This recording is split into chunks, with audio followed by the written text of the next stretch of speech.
bakar mobil dan jasad selingkuhan, terungkap suami turuti siasat mantan istri demi hilangkan jejak pembunuhan sadis. Warga Desa Lesung Daja, Kecamatan Batu Marmar, Kabupaten Pamekasan, Jawa Timur, digegerkan dengan penemuan jasad pria dalam kondisi terbakar pada Kamis, 6 November 2025, malam. Mobil Daihatsu Sigra putih dengan nomor polisi M1798NR ditemukan terbakar di dekat lokasi.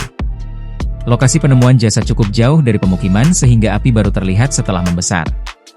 Setelah dilakukan identifikasi, terungkap korban merupakan warga Desa Bira Timur, Sokobanah, Sampang berinisial M, 36. Jarak rumah korban ke lokasi kejadian sekitar 20 km dan masih berada di Pulau Madura.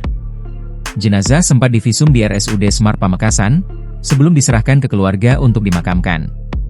Tak berselang lama setelah penemuan jasad, dua pelaku diamankan yakni N dan Sa. Mereka merupakan mantan pasangan suami istri, Pasutri, asal Sampang. Kasat Reskrim Polres Pamekasan, AKP Doni Setiawan, menerangkan jasad korban dibakar untuk menghilangkan jejak kasus pembunuhan. Keduanya memiliki peran aktif dalam pembunuhan dan upaya menghilangkan jejak dengan cara membakar tubuh korban, ungkapnya, dikutip dari tribunjatim.com. Motif pembunuhan yakni N selaku suami menuding korban selingkuh dengan istrinya, Sa. N menyuruh Sa untuk mengajak korban ke kebun sepi.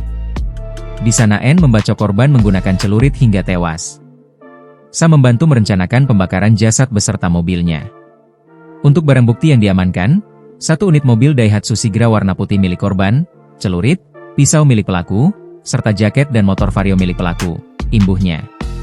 Akibat perbuatannya, kedua pelaku dijerat pasal 340 KUHP subs 338 KUHP. Tersangka terancam hukuman pidana mati atau pidana seumur hidup atau selama waktu tertentu 20 tahun penjara, tuturnya. Download Tribun X sekarang, menghadirkan lokal menjadi Indonesia.